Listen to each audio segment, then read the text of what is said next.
Votre parcours de carême, chaque jour, proposé par Radio Maria et Catoglade.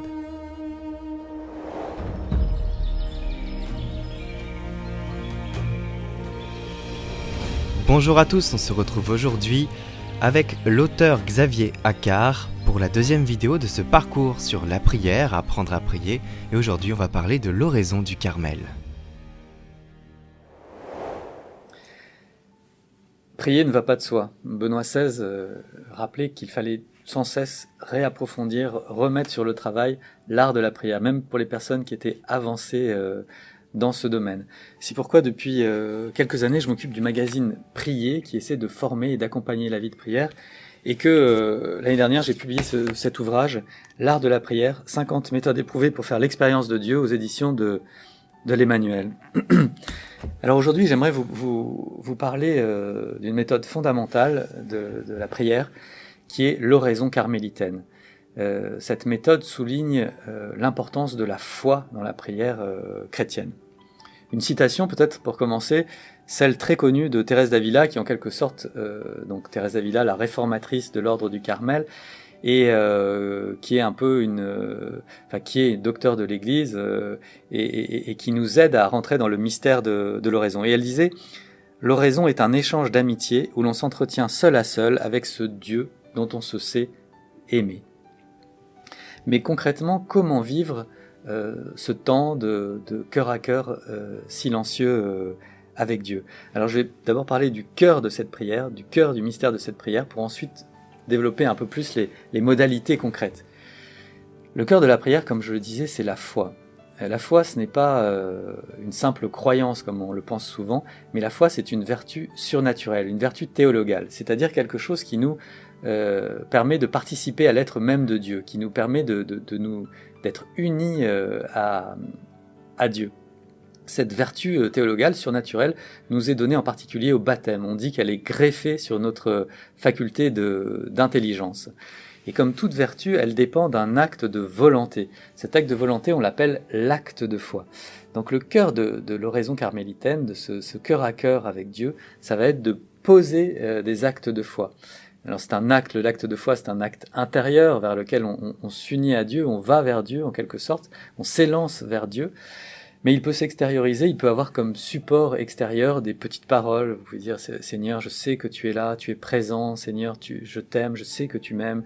Voilà, avoir c'est ce que Thérèse d'Avila appelle cet entretien familier avec Dieu. Il y a une très belle image dans l'Évangile pour nous dire ce qu'est cet acte de foi. C'est l'épisode de l'hémorroïs. Vous savez, cette femme qui depuis 12 ans avait des pertes de sang, qui avait consulté tous les docteurs mais en vain, et qui s'approche de Jésus, qui est entouré par la foule et qui se dit, si je touche son manteau, eh bien je serai guéri. Et elle s'approche de Jésus, elle touche son manteau, et l'Évangile nous dit une force sortie de Jésus, et Jésus se retourne pour dire, qui m'a touché, lui qui est environné de cette foule pressante. C'est pour vous montrer que avec cette vertu de foi, dans la prière, on a cette capacité à toucher mystérieusement Dieu, donc ça se passe évidemment au-delà des sens, donc c'est insensible, mais on est sûr, c'est une connaissance obscure mais certaine, et on est sûr que Dieu nous transforme à travers ça, à travers ce toucher qu'on a en quelque sorte, ce toucher spirituel qu'on a de lui. Mais concrètement, comment vivre ce cœur à cœur silencieux, ce mystère de l'oraison ? Alors il est important d'abord de déterminer un cadre, un lieu et un temps qui vont être favorables au silence et à la concentration. De ne pas être à un moment où on ne sera pas dérangé par des personnes qui ont besoin de nous, où on ne sera pas appelé à d'autres pensées. Et puis ensuite, il faut se fixer un temps, une durée. Il ne faut pas laisser ça à notre ressenti, il ne faut pas prier tant qu'on sent qu'on est bien, et puis ensuite arrêter quand on est assailli par les distractions. Il faut se dire, voilà, bon, je vais poser 20 minutes, une demi-heure, une heure, pourquoi pas, d'oraison, et rentrer dans la prière et tenir ce temps en dépit des distractions, même si ce n'est pas un temps de grâce, parfois ce sera un temps très fructueux intérieurement, d'autres fois ce sera plus âpre, mais il faut tenir ce durée qu'on a choisi. Je vous conseille aussi de prendre avec vous un petit carnet avec un stylo, parce que certainement, durant ce temps de prière, vous allez avoir des choses urgentes à faire qui vont revenir, des choses que vous avez oublié de faire. Et pour ne pas sortir de la prière, vous prenez votre stylo, vous les notez et puis vous retournez à la prière. Alors pour commencer la prière, c'est très important d'avoir un sas. Romano Guardini, un grand théologien du siècle dernier, disait « Votre prière sera ce qu'a été la préparation de votre prière ». Donc il faut se ménager un temps, alors par exemple en allumant une bougie, en faisant un signe de croix, en faisant des métanies, vous savez, ces prosternations que font les orthodoxes et qui nous aident à rentrer dans un mouvement intérieur. Thérèse d'Avila, elle recommande aussi un examen de conscience avant de rentrer dans l'oraison. Voilà, une fois ce sas ménagé, on va rentrer dans le cœur de la prière en posant des actes de foi. Alors Thérèse d'Avila souligne une dimension importante, c'est se tourner vers le Verbe incarné, ce qu'elle appelle le bon Jésus. En effet, à son époque, il y avait un certain nombre de personnes, déjà à cette époque, qui lui avaient conseillé finalement de placer ses facultés dans le vide, de s'abstraire de tout conditionnement. Et elle a essayé de le faire pendant un certain temps, elle s'est aperçue qu'elle n'avançait pas et que ça lui faisait perdre beaucoup de temps. Donc elle dit... mettez-vous en présence du bon Jésus. Alors ça peut être comme les jésuites, en usant de son imagination, en se représentant Jésus dans une scène d'évangile, ou tout simplement ça peut être dans l'intention intérieure. Elle propose des aides pour cela. Elle propose par exemple de reprendre un verset. On peut prendre un petit verset tiré de l'évangile pour s'adresser à Jésus. Ou alors on peut aussi prendre une image qui nous aide.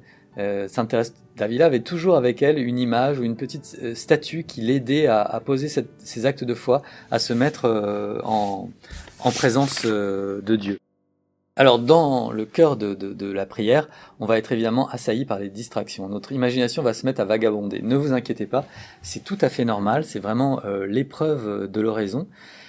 Mais tout simplement, quand votre esprit commence à être pris par les distractions, il faut toujours tout de suite le recentrer, quand vous en prenez conscience, vous remettre face au bon Jésus et recommencer à poser des actes de foi.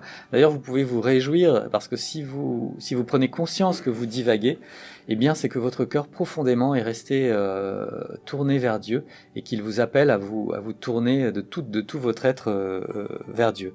Donc, il faut sans cesse se remettre en présence de Dieu et poser des actes de foi. Voilà, puis une fois cette durée écoulée, puisque l'oraison c'est d'abord offrir un temps à Dieu, offrir son temps à Dieu, et bien une fois la durée déterminée écoulée, juste avant la fin, par exemple 1 minute avant la fin, vous pouvez remercier Dieu de sa présence, vous remettre à parler avec lui, le remercier d'avoir été présent, le remercier de ce qu'il vous a donné et lui demander la grâce de demeurer en sa présence tout en reprenant votre activité. Ce que je voudrais souligner pour terminer, c'est l'importance de la résolution qu'on va mettre à prendre un temps chaque jour. Parce que l'oraison, elle ne portera des fruits que dans la durée, que dans la persévérance, que dans la fidélité. Et ça demande vraiment, comme dit le catéchisme de l'Église catholique, une ferme résolution. Une ferme résolution, il faut prendre conscience que ces temps d'oraison vont transformer votre relation à Dieu, vont transformer votre être profond, et donc vont transformer votre vie, même si sur le moment, vous avez l'impression d'avoir énormément de choses à faire qui vous paraissent beaucoup plus urgentes et plus importantes que cette prière d'oraison qui est une expérience insensible et intangible. Donc pour terminer, on pourrait prier le Seigneur et lui demander de prendre conscience de l'importance de l'oraison pour notre vie, de lui offrir du temps régulièrement, longuement, et lui dire de vous donner la force et la grâce de prendre cette résolution et de la tenir dans le temps. Pour aller plus loin, nous vous proposons ce livre, L'Art de la prière, 50 méthodes éprouvées pour faire l'expérience de Dieu. L'Art de la prière, écrit par Xavier Accart aux éditions Emmanuel. Le lien est dans la description et vous pouvez le retrouver sur internet édition-emmanuel.com. Demain, on se retrouve encore pour la dernière vidéo avec Xavier Accart qui nous parlera cette fois de la prière des heures.